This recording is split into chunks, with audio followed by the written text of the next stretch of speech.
Greetings and welcome to another edition of Montpelier Connection. I'm State Representative Mike Mrowicki from the Windham 4 District of Putney, Dummerston, and Westminster. And today we have a special guest. It's election season and we have one of the candidates for Lieutenant Governor here, the Speaker of the House, Shap Smith. It's great to be here. Thanks, Mike. Great. Welcome.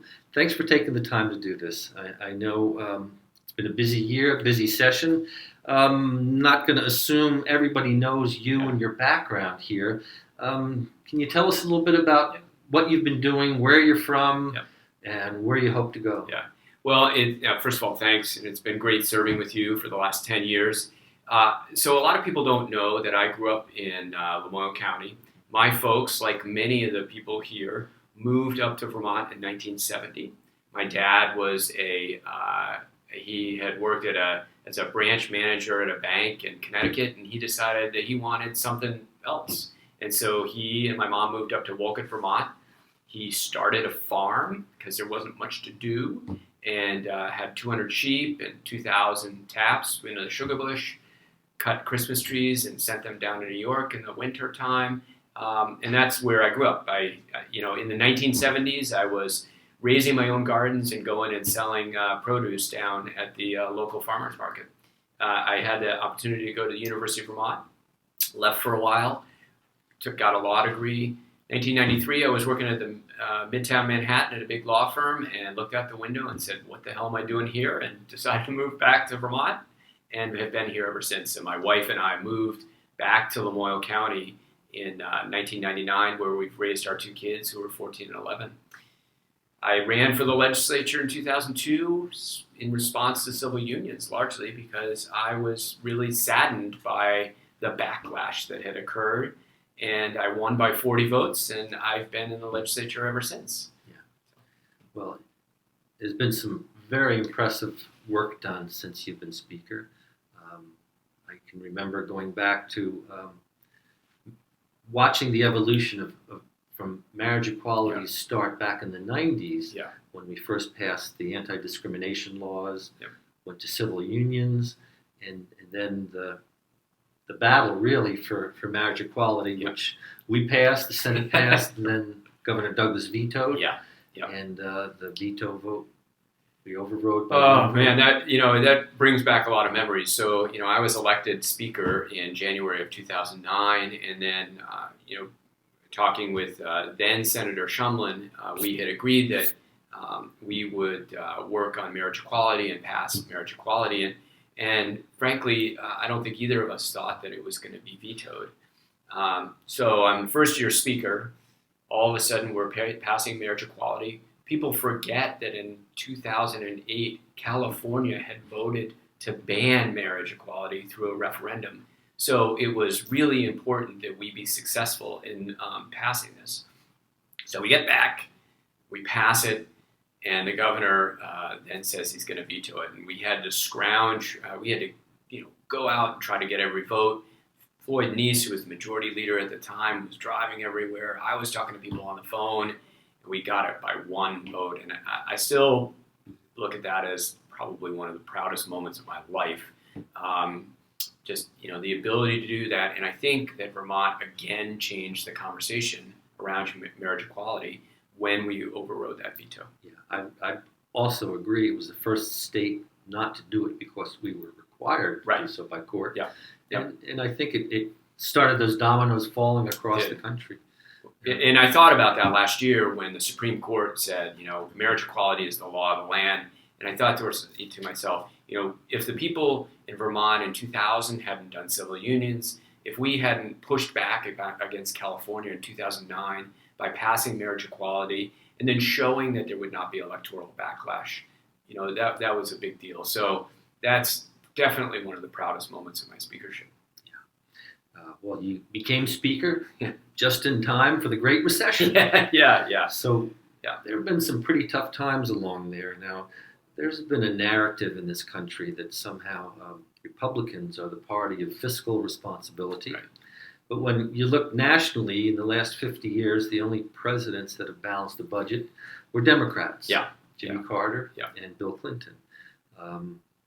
Through your tenure as Speaker, we balanced the budget every year, made some tough decisions, and feels like we're really headed in the right direction. I think that we are, and part of it is that we have really good people in positions of authority in the money chairs. So we had Martha Heath for a long time, who was a longtime chair of the Appropriations Committee. Now Mitzi Johnson, and then in the Senate, Susan Bartlett, and then Jane. I'm blanking on her name, Kitchell, right?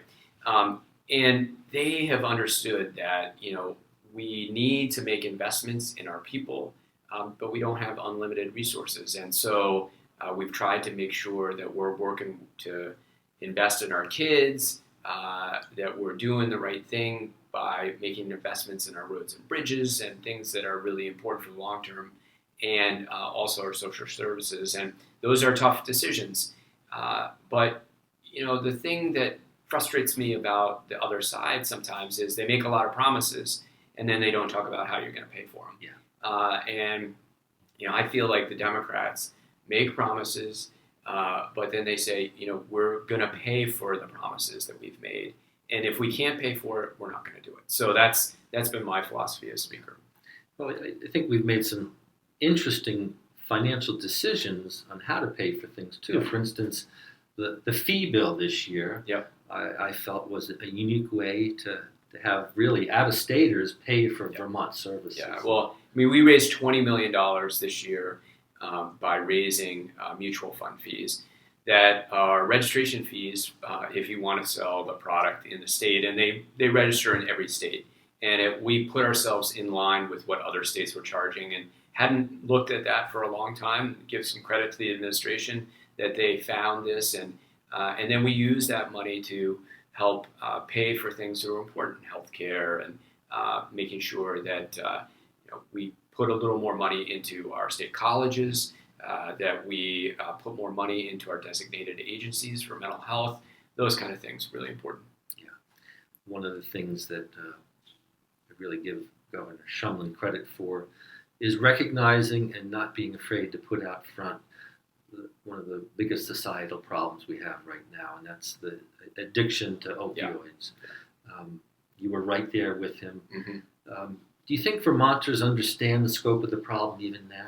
I think that to some degree, yes. But if you're not touched by the disease, I think that it's not as understandable. My wife is a family practice doctor. She does a lot of opiate treatment. She talks to me frequently about the challenges that we face there.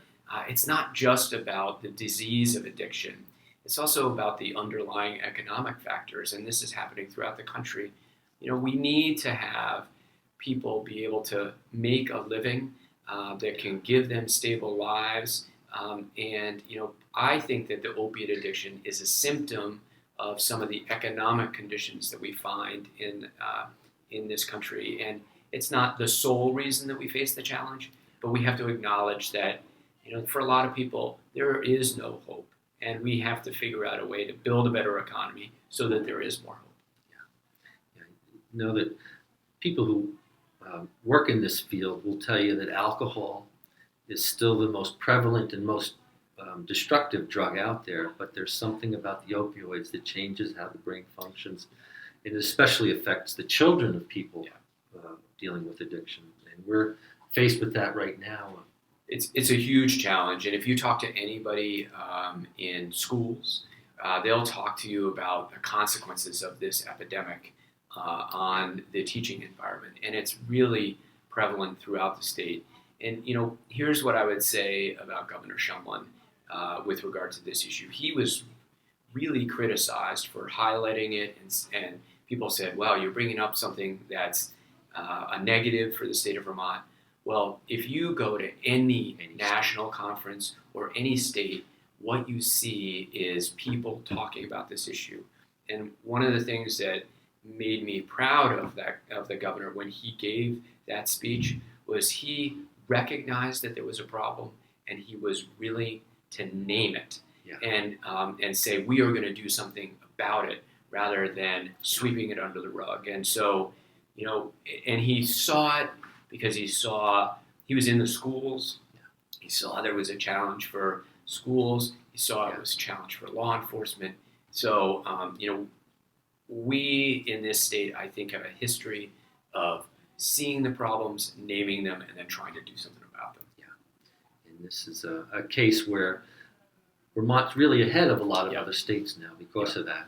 And like I said, you were right there with them putting those policies. Now, as were you. I mean, they were going through your committee, and the challenges of figuring out where the money comes from. The Human Services Committee has done a lot of work in mental health and addiction work, and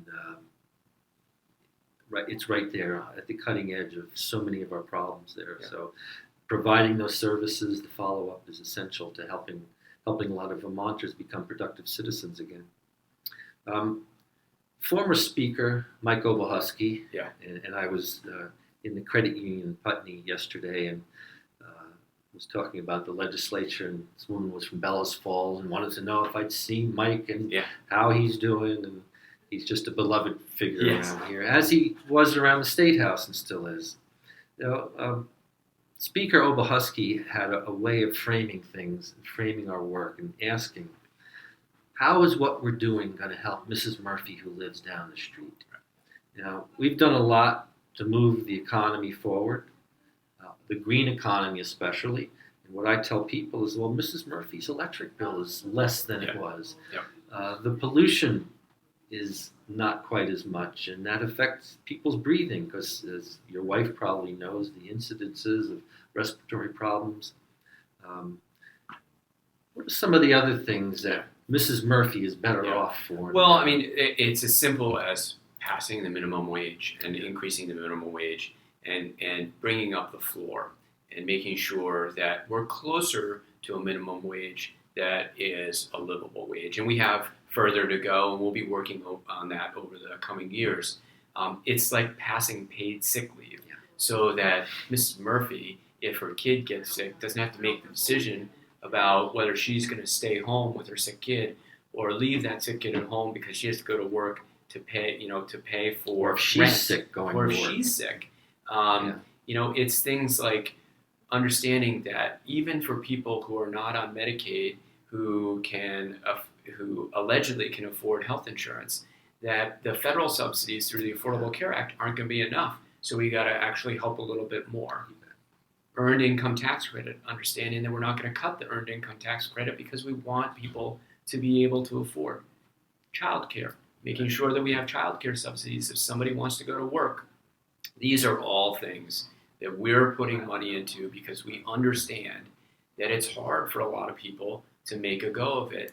We want them to be able to make a go of it and feel like they have dignity when they're going to work. Just breathe a little easier. The dental practitioner bill. Right. Yep. What we found out when we were taking testimony, it's not just young people who need more access.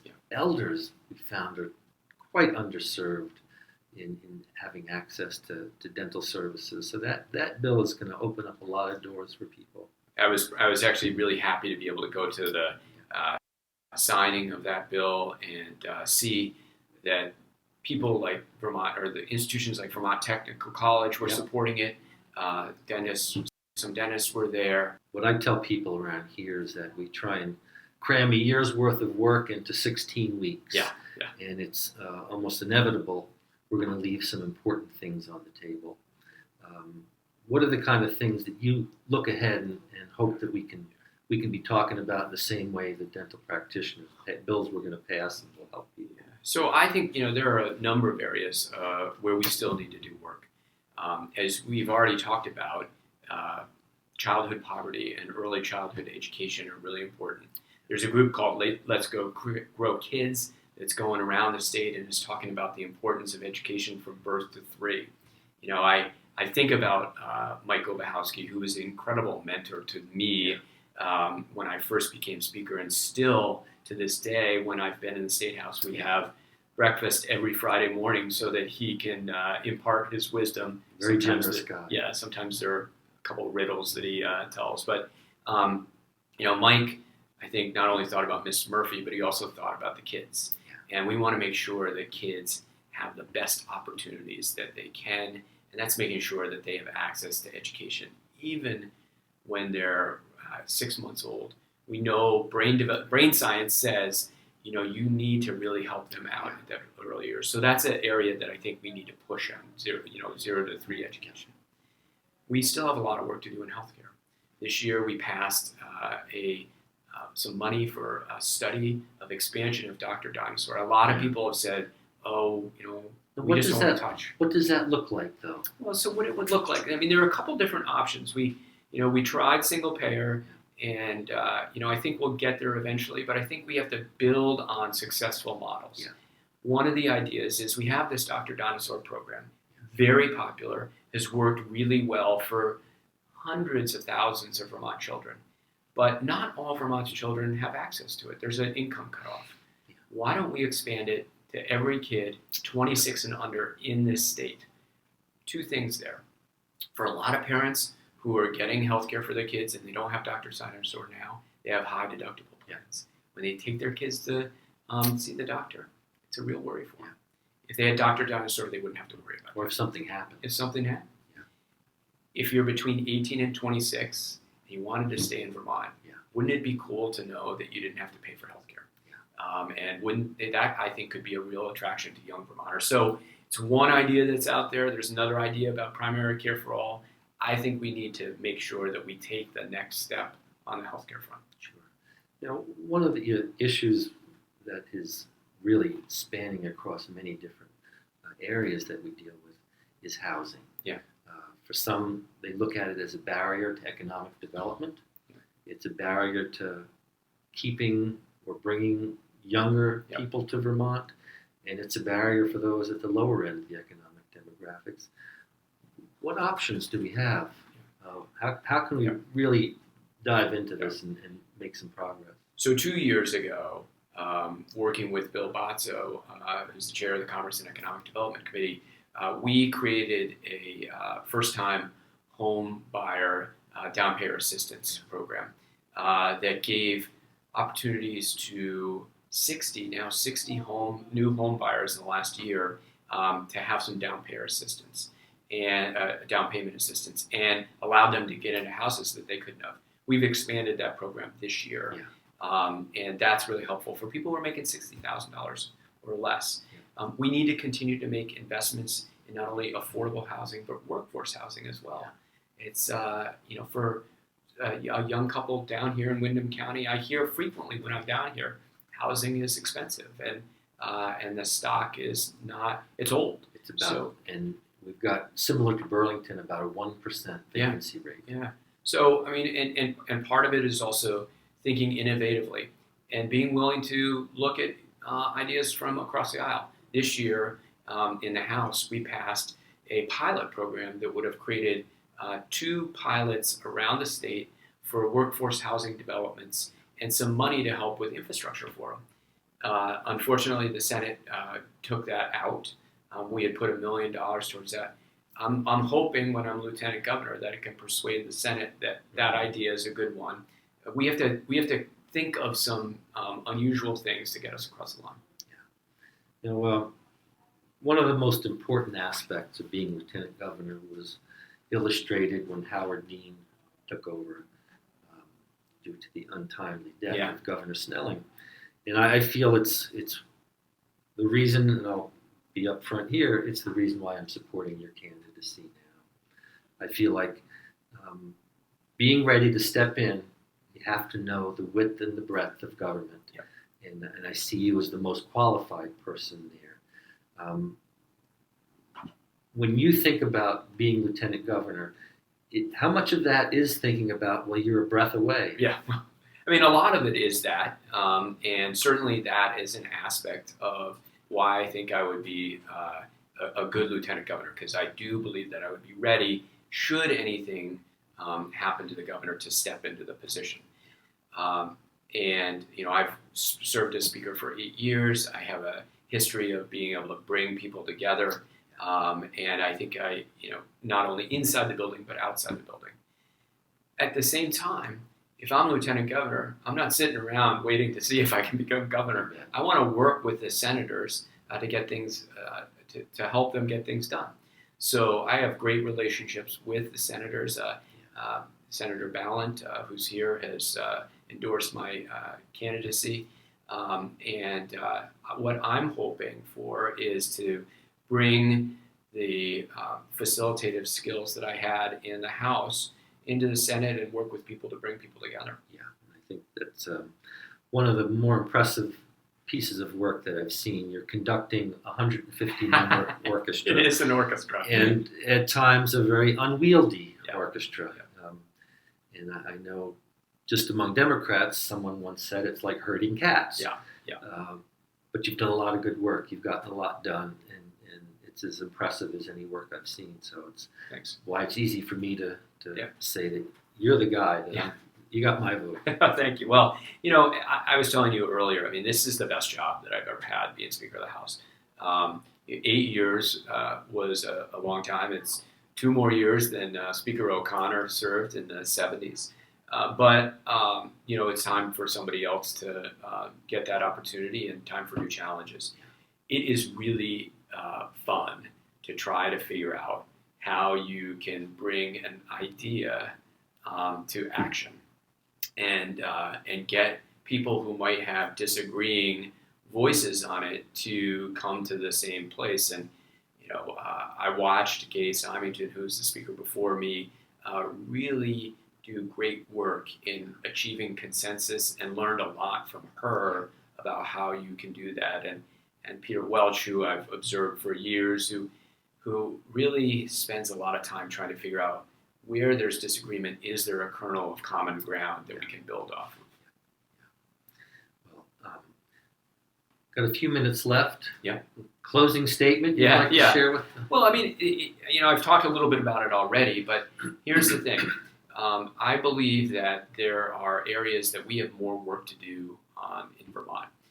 Early childhood education and childhood poverty. We need to put focus on those issues.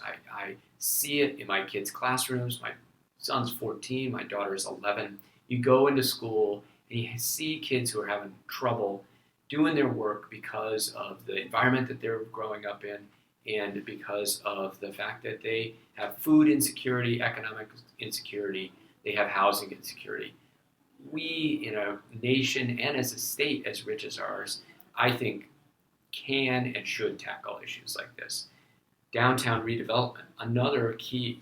We know that young and old alike now want to live downtown. I mean, they like the idea of walkable and livable communities. So we got to get housing in those areas, and that means we're going to have to do some things around probably permitting and things like that, because we know that it's cheaper to do that work outside of the downtowns. And the third thing is the healthcare. I mean, that's really what I want to work on, and have a history of working well with people in the Senate and the House. I think that as Lieutenant Governor, I will show that I can continue that work.